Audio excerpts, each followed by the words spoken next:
একদিকে বর্ষা, অন্যদিকে লাগাতার একের পর এক নিম্নচাপের ভ্রুকুটি।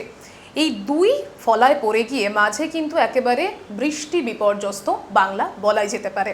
তবে এরই মাঝে কিন্তু চিন্তা বাড়াচ্ছে ডেঙ্গি। জায়গায় জায়গায় জমছে জল এবং সেই জমা জলেই জন্ম নিচ্ছে ডেঙ্গি মশার লার্ভা। ইতিমধ্যেই গত এক মাসে যদি লক্ষ্য করা যায়, দেখা যাচ্ছে যে গোটা রাজ্য জুড়ে একেবারে এক লাফে বেড়ে চলেছে ডেঙ্গি সংক্রমণ। এই অবস্থায় দাঁড়িয়ে চিকিৎসকের পরামর্শ, পাশাপাশি নিজের সতর্কতা, সেটা এই দুই কিন্তু এই মুহূর্তে দাঁড়িয়ে সব থেকে বেশি গুরুত্বপূর্ণ। এই নিয়েই কথা বলবো। এই মুহূর্তে আমার সঙ্গে উপস্থিত রয়েছেন বিশেষজ্ঞ চিকিৎসক ডক্টর বিপ্লব চন্দ্র। এস নিউজের পর্দায় স্বাগত স্যার আপনাকে। স্যার, একটা বিষয় যেটা প্রথমে বলবো যে দুটো বছর যদি পিছিয়ে যায়, 2023 সালে আমরা দেখেছিলাম যে একটা ভয়াবহ রূপ নিয়েছিল ডেঙ্গি। তারপর 2024-এ একটা শিথিলতা লক্ষ্য করা গিয়েছিল। আবার 25-এ গত এক মাসে দেখা যাচ্ছে যে ডেঙ্গির যে সংক্রমণের গ্রাফ সেটা কিন্তু বেশ ঊর্ধ্বমুখী। এই জায়গায় দাঁড়িয়ে কি সম্ভাবনা আবার সেই 23-এর ভয়াবহতাটার কোনো সম্ভাবনা লক্ষ্য করা যাচ্ছে? দেখুন, এপিডেমিওলজিস্ট যারা এই বিষয়গুলো নিয়ে স্টাডি করেন যে কোন বছর কী ধরনের ডেঙ্গুর প্রাদুর্ভাব বাড়বে বা কতটা হতে পারে, তারা বলছেন যে এক একটা বছরে এক এক রকমের ডেঙ্গুর প্রাদুর্ভাব হয়। এগুলো সবই কমিউনিকেবল ডিজিজ, মশাবাহিত, সবাই আমরা জানি। তাই 2023-এ ব্যাপক হারে হয়েছিল, 2024-এ কমেছে। আবার এক্সপেক্টেড মানে এপিডেমিওলজিক্যাল স্টাডি অনুযায়ী যদি বলা হয় তাহলে বলতে হয় যে 2025-এ আবার একটা সার্জ হওয়ার মানে ব্যাপক হারে ডেঙ্গু সংক্রমণ হওয়ার একটা সম্ভাবনা রয়েছে।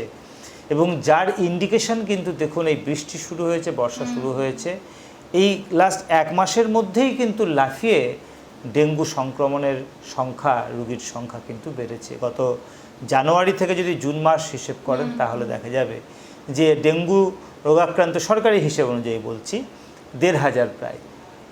এই জুলাই মাসেই, লাস্ট এক মাসেই এটা আরও 1,000, মানে 2,500-এর ওপর। তাহলে এক মাসে দেখুন কতটা বেড়ে গেল। এখন ডাক্তার হিসেবে এটা বলবো যে এই ধরনের কমিউনিকেবল ডিজিজে শুধু ব্যক্তিগতভাবে অবশ্যই সবাইকে সতর্ক থাকতে হবে, যা যা নিয়মাবলী আছে সেগুলো ফলো করা। তার সঙ্গে স্বাস্থ্য দপ্তর, পুরসভাকেও কিন্তু যথাযথ ব্যবস্থা, প্রতিরোধমূলক, এগুলো তো সবই প্রতিরোধযোগ্য অসুখ। বিজ্ঞানের আবিষ্কারের যুগে, এই অ্যাডভান্সমেন্টের যুগে এই ধরনের অসুখ না হওয়ারই কথা। কিন্তু খুবই আনফর্চুনেট যে এই ডেঙ্গু শুধু নয়, ম্যালেরিয়া হচ্ছে, ইনফ্লুয়েঞ্জা হচ্ছে, ব্যাপক হারে মানুষ আক্রান্ত হচ্ছে, আইসিইউতে ভর্তি হচ্ছে। এটা তো একটা বিরাট ক্ষতি। ফলে এই জায়গাগুলো আমাদের মাথায় রাখা দরকার। একদমই তাই। এবং এই বর্তমান সময়ে যে কটা কেসেস আপনারা পাচ্ছেন, সেই জায়গায় দাঁড়িয়ে সিমটমস ডেঙ্গির ক্ষেত্রে কি ধরনের লক্ষণ লক্ষ্য করা যাচ্ছে সেটা যদি বলতেন। ডেঙ্গুর লক্ষণ আগেও যা ছিল এখনও তাই, খুব যে নতুন করে এবছরে কিছু নতুন হচ্ছে তা নয়। খুব জ্বর আসে, গা ব্যথা হয়, চোখের পেছনে ব্যথা, বমি বমি ভাব, কারু কারু একটু পেট ব্যথা, এগুলোই মূলত সিমটম থাকে। তো সেই জন্য জ্বর এই সময়, যেহেতু ডেঙ্গু এবং ম্যালেরিয়া দুটোই হচ্ছে, ইনফ্লুয়েঞ্জাও হচ্ছে, তিনটে বলবো, যদি সর্দি কাশি, নাক দিয়ে জল পড়া, তার সঙ্গে জ্বর আসা, গা ব্যথা হওয়া, এটুকুনি যদি থাকে, যদি ইয়াং পেশেন্ট হয়, কোনো কোমরবিডিটি নেই, তাহলে ইনফ্লুয়েঞ্জা ধরা যেতে পারে। তাহলে আমরা ফার্স্ট 3 days ওয়েট করতে পারি, সেরকম কিছু না করে বাড়িতে রেস্ট নেওয়া, জল খাওয়া, প্যারাসিটামল খাওয়া, SOS, এইটুকুনি সিমটোম্যাটিক ট্রিটমেন্ট।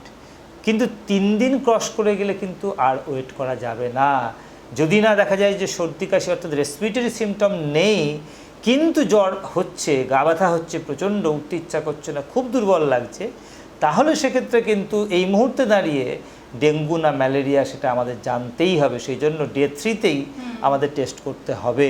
কারণ আগে যেটা আমরা দেখতাম, যেটা 2023-এ আমরা দেখেছিলাম, ডে 3-4 থেকেই কিন্তু অনেক সময় কমপ্লিকেশান হতে শুরু করেছে। আগে যেমন ডে 5-এর পর থেকে, ডে 6, ডে 7 থেকে কমপ্লিকেশান হতো, দেখা যাচ্ছে যে এগুলো একটু একটু করে এগিয়ে আসছে। ফলে সেই জন্য ডাক্তারের পরামর্শ সময় মতো নেওয়াটা খুবই জরুরি।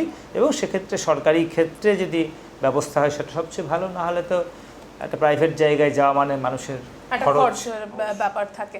আমরা যে সময় দাঁড়িয়ে ডেঙ্গি বা ম্যালেরিয়া নিয়ে কথা বলছি, একেবারে বর্ষার সময়, এবং এই সময় কিন্তু ভাইরাল ফ্লু প্রচণ্ড লক্ষ্য করা যায়। আপনি বলছিলেনও সেটা, সর্দি কাশি জ্বর। তো এই জায়গাতে কিন্তু একটা সবসময় একটা কনফিউশন কাজ করে সাধারণ মানুষের মধ্যে, যে ডেঙ্গির জ্বর আর ভাইরাল ফ্লু দুটোকে আলাদা করা। এই পার্থক্যটা কি সাধারণ মানুষের পক্ষে একদম ইনিশিয়াল স্টেজে বুঝলে চিকিৎসার ক্ষেত্রেও তো একটা সুবিধা হয়ে থাকে, সেক্ষেত্রে আপনার পরামর্শ কিছু থাকবে? এমনি তো এগুলো নাগরিক সতর্কীকরণ বা সতর্কতার জন্য পুরসভা থেকে, স্বাস্থ্য দপ্তর থেকে অবশ্যই অ্যাওয়ারনেস প্রোগ্রাম নেওয়া উচিত, আরও বেশি বেশি করে নেওয়া উচিত। খুব যে লক্ষ্য করা যায় তা নয়। সেক্ষেত্রে মানুষকে অ্যাওয়ার করা, একদম ধরে ধরে গ্রাম স্তর ধরে, শহরের ছোট ছোট এলাকা ধরে, যে এই সিমটম হলে আপনাকে ভাবতে হতে পারে এটা ইনফ্লুয়েঞ্জা বা এটা ফ্লু। যেমন আমি একটু আগেই বললাম যে যদি নাক দিয়ে জল পড়া, হাঁচি কাশি সর্দি দিয়ে যদি জ্বর আসা শুরু হয়, তার সঙ্গে গা ব্যথা হয়, তাহলে ইনফ্লুয়েঞ্জা ভাবতে হবে। আবার ডেঙ্গু বা ম্যালেরিয়ার ক্ষেত্রে এইগুলো সাধারণভাবে হয় না, এখন কিছু এক্সেপশনাল কেস নেই তা নয়, কারণ এখন অনেক সময় ডেঙ্গুর ক্ষেত্রেও একটু ভাইরাল আপার রেসপিরেটরি সিমটমের মতো হতে পারে। সেই জন্য সবটা নিজেকে জাজ করাটাও উচিত নয়। সেই জন্য নিজে একটা লেভেলের পরে কিন্তু আর জাজমেন্ট কোনো কিছু না করে অবশ্যই চিকিৎসকের পরামর্শ নেওয়া উচিত। ভাইভ্যাক্স ম্যালেরিয়া, সেটাও মারাত্মক কমপ্লিকেশন নিয়ে হাসপাতালে ভর্তি হতে হচ্ছে এবং মাল্টি অর্গান ফেলিওর হচ্ছে, আমরা পাচ্ছি। ডেঙ্গুর ক্ষেত্রেও তার কিছু চরিত্রগত, এই যে বললাম যে কিছুদিন আগে থেকেই ডেঙ্গুর কমপ্লিকেশন শুরু হয়ে যাচ্ছে, আগে যেটা কিছুদিন পর থেকে হতো। এই যে বিষয়গুলো, এগুলো তো আর সাধারণ মানুষের বিচার্য বিষয় না, এগুলো হচ্ছে যারা এপিডেমিওলজিস্ট, যারা চিকিৎসক এবং সার্বিকভাবে হেলথ ডিপার্টমেন্ট এগুলো নিয়ে কতটা স্টাডি করছে। ডেঙ্গু হয়ে গেল গেল রব করে তখন লাভ হবে না। তাহলে এই সমস্ত অসুখ যেগুলো কমিউনিকেবল ডিজিজ বলি, ভেক্টর বর্ন ডিজিজ বলি, মানে মশা বাহিত বা কোনোটা মাছি বাহিত, জলবাহিত, মানে এইসব যে অসুখগুলো, এই অসুখগুলোকে কিন্তু প্রতিরোধ করবার জন্য সারা বছর ধরে বিভিন্ন ধাপে ধাপে সার্ভিলেন্স প্রোগ্রাম বলা হয়, সেই প্রোগ্রামগুলো নেওয়া উচিত। এই সার্ভিলেন্স প্রোগ্রামগুলো কিন্তু যথাযথভাবে হয় না। এটার ফলেই কিন্তু এই ধরনের অসুখ আজকের দিনেও, এত আধুনিক যুগেও কিন্তু আমরা ফেস করছি, পিপুল সাফার করছে। একদমই তাই। আমি শুরুতেই বলছিলাম যে জমা জল, এবং সেই জমা জলেই এই যে মশাদের প্রাদুর্ভাব, যা তাদের যে বাড়বাড়ন্ত সেটা বাড়ছে। তো সেই জায়গায় জমা জলের ক্ষেত্রে তো সতর্কতার ব্যাপার রয়েছে। তো সেই জায়গা দাঁড়িয়ে যেহেতু পুরোটাই সতর্কতার জন্যই আমাদের পুরো আলোচনা, সাধারণ মানুষের ক্ষেত্রে আপনার সতর্কতা এই মুহূর্তে দাঁড়িয়ে কী হবে? দেখুন, এই মুহূর্তে সতর্কতা হচ্ছে যে যেহেতু মশা, যেহেতু ভেক্টর এখানে, ফলে মশা যাতে না তৈরি হয়, মশা যাতে কামড়াতে না পারে, সেই জন্য ব্যবস্থা নেওয়া। তাহলে মশা তৈরি হয় জল জমে থাকলে, ফ্রেশ ওয়াটারেই যে সবসময় মশা তৈরি হবে তা নয়, এটাও একটা চেঞ্জিং কনসেপ্ট। ময়লা জলেও অনেক সময় মশা তৈরি হয়, ফলে কোনো রকমই জল জমতে দেওয়া যাবে না।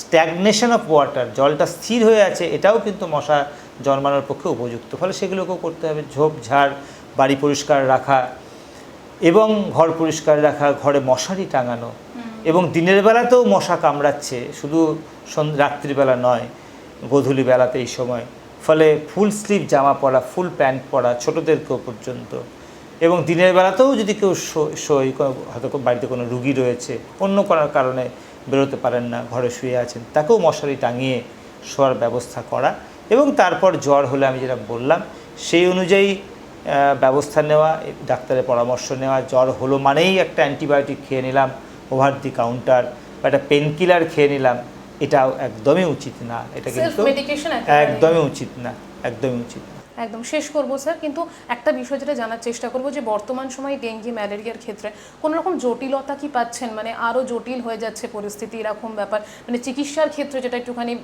কোথাও গিয়ে যেন সমস্যার হয়ে দাঁড়াচ্ছে? এখনও ডেঙ্গুর ক্ষেত্রে যেটা আমরা দেখছি অতটা জটিল এখনও পাইনি, সবে যেহেতু শুরু হয়েছে, এখনও আগস্ট সেপ্টেম্বর মাস পড়ে রয়েছে, ফলে জটিলতা হতে এখনও সময় আছে। কিন্তু ম্যালেরিয়ার ক্ষেত্রে জটিলতা কিন্তু আমরা পাচ্ছি, প্লেটলেট কাউন্ট কমে যাওয়া, কিডনি ফাংশন হ্যাম্পার্ড হওয়া, লাংয়ের ওপর এফেক্ট পড়া, অর্থাৎ বিভিন্ন অর্গান ইনভলভমেন্ট, এটা কিন্তু ম্যালেরিয়ার ক্ষেত্রে আমরা পাচ্ছি। ফলে এটাও কিন্তু আমাদের সতর্ক থাকতে হবে। এবং এই ইনফ্লুয়েঞ্জা এটাও কিন্তু ভালোই বেগ দিচ্ছে, অনেক সময় বড় নিউমোনিয়া আকার ধারণ করছে এবং আইসিইউ অবধি ভর্তি করতে হচ্ছে। ফলে এগুলোও কিন্তু আমাদের অ্যাজ এ হোল দেখতে হবে, যাতে করে মানুষ সাফার না করে। একদম তাই। অসংখ্য ধন্যবাদ ডক্টর আপনাকে।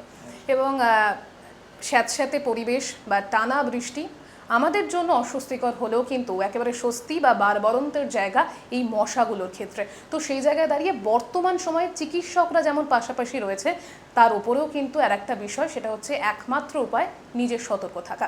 ক্যামেরায় রানার সাথে রিয়া রিপোর্ট, এস নিউজ।